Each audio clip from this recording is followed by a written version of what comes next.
So here's the first question. Many of us grew up without real conversations around money at home, just survival. How can we begin to learn to remove financial fear from our minds and then start building a healthier relationship with money? So, Aisha, the floor is yours. Well, I think there's several things we need to consider. And first off, we really do have to review our past experiences with money, whether they're good, bad, in between, whatever it was. What did we learn from anything that would have happened, we would have experienced with money at a particular point in time? And we have to be willing to accept whatever it was. We have to be willing to let go of any mistakes we may have made along the way, because again, we didn't know what we didn't know. And once we're able to do that, we'd be able to pick whatever little lessons we can from our individual experiences. And I'm saying individual experiences, but really and truly, you are never alone in this particular situation. There is somebody else out there who has gone through something very, very similar. And the unfortunate thing is that we don't really get a chance to, come together and talk about these experiences. But the fact is, you're never alone. So we do have to learn or take something away from what we've experienced with money. And once we've done that, try to figure out what effect did it have on how we view money, our beliefs, our values. Because in truth and in fact, everything we experience has some sort of emotional, and even mental impact.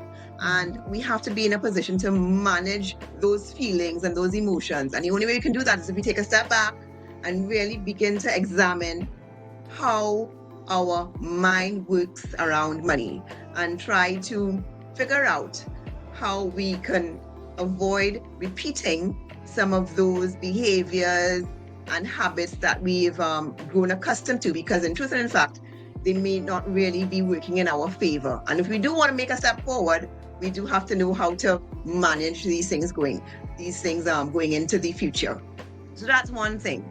Looking at our relationship, our existing relationship, and where we want to be in terms of how we relate to money. One of the other things we need to do is, of course, get financially literate. We need to learn the basics, the fundamentals about budgeting, saving, investing.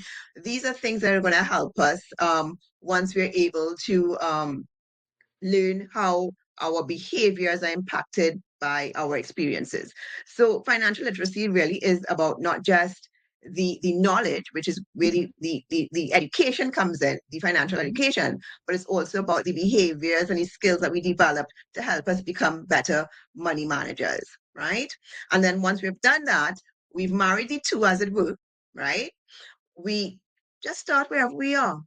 We are, forgetting about what society tells us or what society is dictating. You're supposed to be in your 20s, where you're supposed to be in your 30s, where you're supposed to be. Here's what, everybody's journey is different. And we have to understand we can't compare ourselves to others, right? We have to walk in our own path and we have to forge our own path, as it were. And if we're not happy with wherever we are, let's do something about it. And wherever you are at any point in time, start there. No matter how small, you take those, those baby steps and keep moving in that forward direction. And that is where we begin to see, the changes that we want to in our financial